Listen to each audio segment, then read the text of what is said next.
This right here is one of the best sugarcane farms in Minecraft, giving you over 10,000 sugarcane per hour, and if you wanted to, you could expand it even further for even higher rates. So, in this video, I'm gonna show you step by step how to build it yourself, super easy, and I'm also gonna show you a smaller version of it in case you don't have that many resources to spare. Let's jump right into it.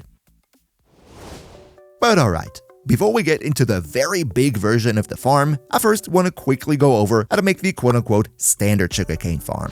These right here are the items that you need to build it. First of all, we put down a loot chest and then a row of hoppers all pointing into it. You can theoretically make it as long as you want. For this example right here, I'm going to use 15 hoppers because 15 is exactly the length of one redstone signal. Then, on top of the hoppers, we want to place down mud blocks, because mud blocks are the only material that you can both grow sugarcane on, but also hoppers can pick up items right through it. Next, because sugarcane needs adjacent water to grow, we make a little bit of a platform next to the mud blocks, just like I show right here, and then fill it up with water. If you want to, then you can now already put down the sugarcane on top of the mud blocks. Up next, build a row of blocks over the water and place a row of pistons on top of these blocks. The pistons need to face towards the sugarcane so that they can later be used to harvest it. Behind the pistons then, you want to build another row of blocks and place down a line of redstone on top of it. Finally, on top of the pistons, you want to place down a row of observers in the way that the redstone end points towards the line of redstone we just made, and the front, the quote-unquote observing part, points towards the sugarcane. Finally, all we gotta do is put a glass wall in the front so that the sugarcane doesn't fall out of the farm. You technically don't even need glass, you can use any block of your choice, but I just like to look into the farm.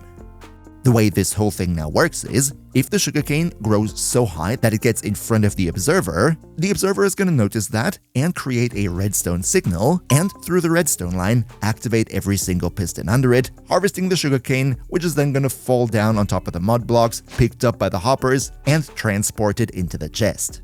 And as always, if you could leave a quick like for the video, that would be super nice because it helps me big time with the YouTube algorithm, especially on smaller channels like mine. Thank you so much for your support. What we just built is the most common and the most quote-unquote standard version of a sugarcane farm. However, this design has some big problems. First of all, there's the thing that you need mud blocks for it. No other block that sugarcane can grow on allows for hoppers to pull items right through it. And as we all know, mud blocks only appear in mangrove swamps, so if you get unlucky with your seed, that is really bad. Problem number 2 with this farm is that all pistons always activate at the same time. If only one sugarcane grows high enough, every other one is going to be harvested too, and that is inefficient because it resets the growth timer of all the sugarcane in the farm. So instead, in an ideal scenario, we only ever want to harvest one sugarcane at a time. I've actually seen a very informative video by Rybo on this. You should definitely check it out later. And then finally, problem number 3 is, you need a whole lot of hoppers to build this. On the one hand, that means a lot of iron investment, but even worse, if you want to scale this farm design up, it can cause a lot of lag, especially if you play on a server. As you can see, quite a lot of things to fix here, so let's make a better and more efficient version of this. Beforehand though, if you want to see more easy step-by-step guides on how to make great Minecraft farms, then you might want to think about maybe leaving the channel a sub and joining the crew because there is so much more to come. Welcome on board! But alright, let's finally build a great and efficient sugarcane farm. Also for this version, these right here would be the items that you need to build it. First off, we start out by placing down a chest and then behind it a hopper pointing into it. This is where the loot is gonna end up going. Then, from the side of the hopper, you want to place down 16 normal building blocks in both directions. Technically, you could make it even longer if you want to, but I think 16 is a good middle ground. Then, make the whole thing 5 blocks wide in total, and also put down the 33 building blocks on the back. Now, you should have a base of 5 by 33 blocks. Up next, we want to add some redstone blocks because our intention here is to make a minecart rail circuit. The way I usually do it is place 2 redstone blocks all the way on the sides and then 4 more somewhere in between. The only thing you gotta make sure is to not put the redstone blocks right next to your hopper, as that would block it from dropping any items. And speaking of hoppers, we now also want to make a little row of hoppers through the middle so that they're all pointing towards the loot chest. That being done now, we can finally place down the rails all around. Just make sure to put the normal rails onto the normal building blocks and the powered redstone rails on top of the redstone blocks. Up next, what we want to do is place down blocks in the 3-block gap between the rails all the way from the left of the farm to the right. It should now look something like this. Then we want to put dirt blocks over the rails on both sides, just leave out the last block at the very edge. On top of these dirt blocks, we're later going to place down the sugarcane.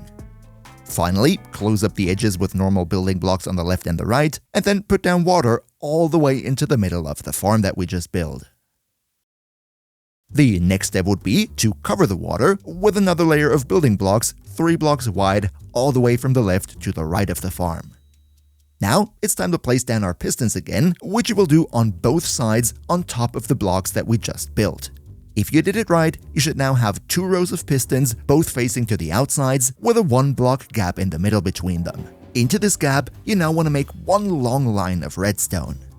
Also, for this design here, we're going to use observers, which means we're not going to place down 2 big rows of observers on top of the pistons. My personal tip would be place them down while standing in the middle between the pistons. This way you're making sure that the redstone part is going to point towards you and the observing part is going to point outwards.